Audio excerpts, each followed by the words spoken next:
Con el tema de la coparticipación, Sí. ¿el culpable es la ciudad de Buenos Aires o es la dirigencia política en su conjunto que todavía no pudo procesar el mandato de la Constitución del 94 con la Y coparticipación? mira, yo creo que empezó antes, empieza en el 86 con la cesión de los 6 puntos de coparticipación de la provincia de Buenos Aires a favor de Córdoba y Santa Fe.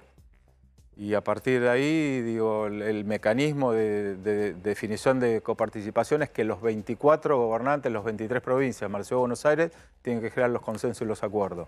La verdad que es muy difícil y en este debate, digo, lo que partamos de la base que fue por un decreto de Macri, el tema de la transferencia de los recursos a la ciudad, que el primer objetivo era transferir los recursos del costo de transferencia a la Policía Federal a la Policía de la Ciudad. Y fueron muchos más que esos recursos. Y esos recursos, hoy, esa discusión, digo, tendrá que explicar cada gobernador, yo le pregunto ahora, ¿no? Porque aparte me parece que el gobierno, más allá de las idas y venidas, hace algo positivo, que es ir a discutir, a rediscutir el presupuesto, porque el presupuesto es una torta única para el año próximo, cómo esas porciones se van cortando y van disminuyendo de las provincias y cómo va creciendo en la Ciudad de Buenos Aires. Entonces me imagino y quiero imaginar como el gobernador de Corrientes, como el gobernador de Córdoba, como el gobernador de Mendoza, como el gobernador de Jujuy, como el gobernador de distintas provincias, le va a explicar a sus vecinos, a sus provincianos, que le quita tal o cual obra para dársela al que potencialmente sea candidato de su partido político a nivel Jorge, nacional. yo te pregunto, vos que estás también administrando un territorio, cuando el vecino paga sus impuestos, lo tiene que pagar en tiempo y forma. Por supuesto. Eso es efectivo o cuenta bancaria mediante dinero que se va y se va automáticamente. ¿Cuál es la demora, por ejemplo, vos como intendente, en la recepción de lo que el vecino hace como un esfuerzo económico? ¿Es inmediato? ¿Vos recibís el dinero de manera inmediata? Inmediata, y la coparticipación es diaria. Bien, y entonces, en esta discusión, que se pone un suspenso y se ofrecen bonos, ¿vos creés que es justo? ¿O Mira, también tendría que ponerse una pausa a la cobranza? Digo, es injusto el tema de la decisión de la Corte, que no es un tema jurídico, sino es un tema político. Darle a la ciudad más rica de la Argentina en detrimento de provincias que vienen con un atraso de infraestructura importante. Así me parece. Yo digo que a veces discutir la coparticipación es complejo porque primero lo que tendríamos que resolver son niveles de la pirámide donde todos los argentinos, vos decías claramente recién, deberían satisfacer cuestiones básicas todos. O sea, todos tener educación, todos tener salud, todos tener agua, todos tener cloaca, y después a partir de ahí podríamos empezar a discutir otro tipo de cuestiones. Pero bueno, me parece que en la Argentina ese debate después también tiene que ver cómo uno genera su matriz económica en el municipio.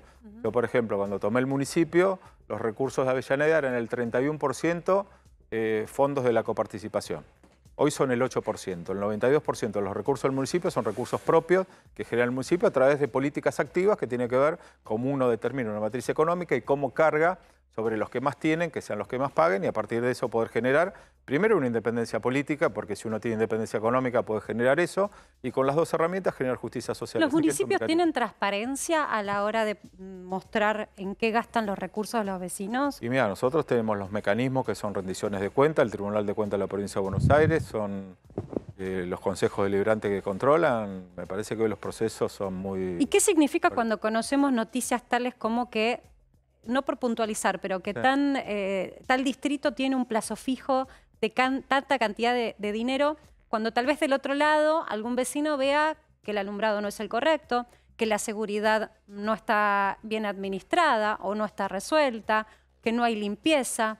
¿Por qué los plazos fijos en tantos No solo determina distritos? cada uno, yo la verdad que no me puedo meter en cómo cada municipio administra su fondo. Lo que también es cierto que ante las economías distorsionadas o discontinuas que tiene la Argentina, muchas veces los plazos fijos actúan de fondo anticíclico, generan una cantidad de recursos porque un municipio que recauda X con un plazo fijo tiene un presupuesto que amplía los intereses de plazo fijo en su presupuesto. Así que, tío, si va avanzando en resolver cuestiones, lo que yo a veces pienso como vos, cuando alguien dice, tengo superávit y 5.000 calles de tierra. No tiene superávit, tiene un déficit, enorme. 5.000 no, enorme. Entonces, volviendo es subjetivo, pero me parece que yo coincido contigo, me parece que todos los fondos hay que volcarlos al territorio, hay que cambiar y transformar esa realidad, y a partir de transformar esa realidad, si uno tiene la posibilidad de económicamente tener un saldo que le permite tener un fondo anticíclico y generar un recurso superior que le permite aumentar su presupuesto, me parece que está correcto. Vuelvo un pasito para atrás y lo digo con doble intención.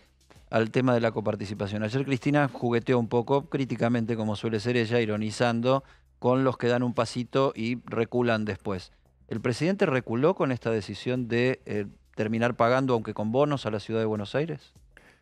Mira, yo creo que lo primero que me cuesta poder analizar porque no estuve en la reunión con los 14 gobernadores. En esa reunión seguramente hubo compromisos y hubo decisiones que se tomaron. Ahora una cosa, cuando las decisiones las tomamos entre todos y todos corremos riesgo de tomar la decisión, y otra cosa cuando las decisiones las tomamos entre todos y el costo jurídico cae sobre mi persona. Entonces me parece que ahí hubo una estrategia, un cambio de estrategia, pero me pareció buena la decisión de llevar la discusión a las legislaturas, tanto diputados como senadores, la redistribución del presupuesto en función a quién le quitamos para darle cumplimiento. Y ahí va a venir una discusión federal que me parece muy interesante, muy, muy importante. ¿Cuándo? ¿Cuándo pensás que se va a dar esa discusión? Creo que se tiene que dar en extraordinarias. Me parece que va a bajar el proyecto en enero y calcularé que las ordinarias empiezan el 1 de marzo, pero probablemente la intención del gobierno es que se trate en extraordinarias. ¿Ale? Sí, pero Alicia, ayer quedó flotando en algunos la idea de Cristina reabrió la puerta, puede ser candidato, todos dijeron no, la cerró.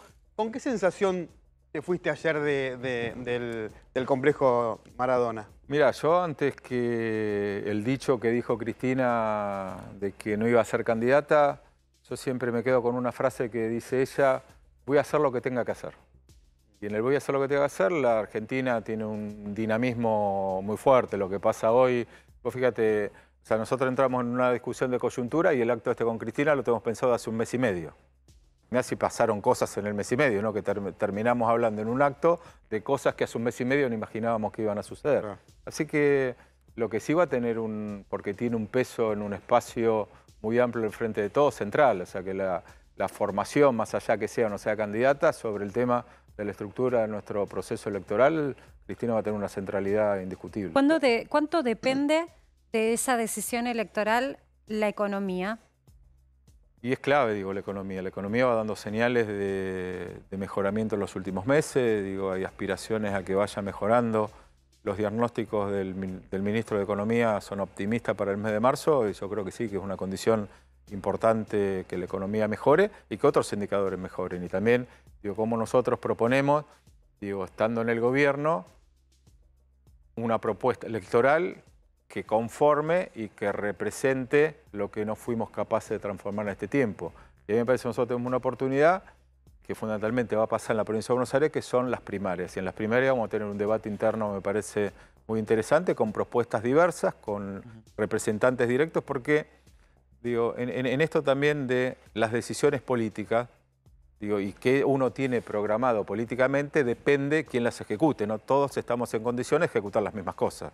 Entonces, digo, ante cada propuesta política es necesario un candidato que represente, que haya demostrado que tiene capacidad como para generar esas políticas y ponerlas en valor en cada una de sus ¿Y qué candidatos pensás que van a jugar en función del contexto que vislumbras? Yo creo que van a ir apareciendo candidatos. Digo, la Argentina tiene una novedad, que hay muchos gobernadores que adelantan elecciones. En esos gobernadores que adelantan elecciones tienen un tiempo posible de donde puedan después querer generar un salto más y poder plantearse al presidente. Digo, ¿sería bueno que el presidente se presente a una PASO? Él tiene, si tiene la vocación y tiene la voluntad de hacerlo, lo puede hacer tranquilamente. Digo, es una de las probabilidades, pero lo que está claro que digo, nosotros vamos a resolver los candidatos del espacio en una primaria. Va a haber PASO sí o sí. Sí, va a haber PASO sí. Sí, es un debate que tuvimos, que no teníamos, o sea, fue un debate inerte que generamos porque no teníamos los números para cambiarlo en la legislatura, entonces listo, ante el hecho concreto que tenemos que generar las PASO, tenemos que generar esto. Y nos viene bien porque vos fijate que nosotros tenemos matices o visiones distintas sobre distintas temáticas que no hacen que el gobierno tenga dificultades. Por ejemplo, yo digo y me pregunto y pregunto siempre, el Frente de Todos, ¿qué propuesta tenía con respecto a la deuda externa? ¿Dónde está escrito? No había. Ahora, cuando tuvimos que abordar la deuda externa, hubo posicionamiento distinto, que ese fue un punto de inflexión en nuestro espacio. Se tomaron decisiones que había otros que decían que había que tomar otra decisión. Ahora va a ser mucho mejor y va a ser mucho más sano porque cada uno de los espacios que se presentan en una primaria vamos a tener que definir claramente con la deuda externa vamos a hacer esto y otros dirán que harán otra cosa y otros dirán que harán otra cosa. Y en ese que harán otra cosa está la voluntad popular y la voluntad popular va a ser la que determinará cómo será el próximo gobierno, qué medidas tiene que tomar, y los gobernantes que se presenten ante cada propuesta tendrán que tener ese perfil, esa matriz y esa consideración y la historia que les permita a la sociedad confiar y a esos gobernantes tomar las decisiones cuando les toque. De acuerdo a lo que pasó hasta ahora, si tuvieras que definir al presidente de la Nación en una palabra, habiendo sido parte del gabinete, ¿cuál sería? Eso es muy generoso, conmigo ha sido muy generoso, muy contemplativo, muy contenedor.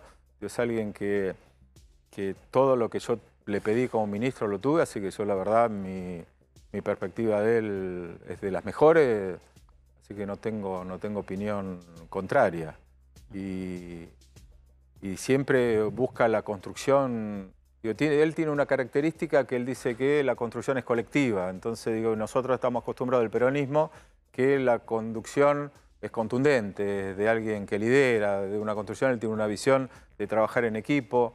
Muchas veces los ministros trabajamos para que se luzca el presidente, no trabajamos para lucirnos nosotros.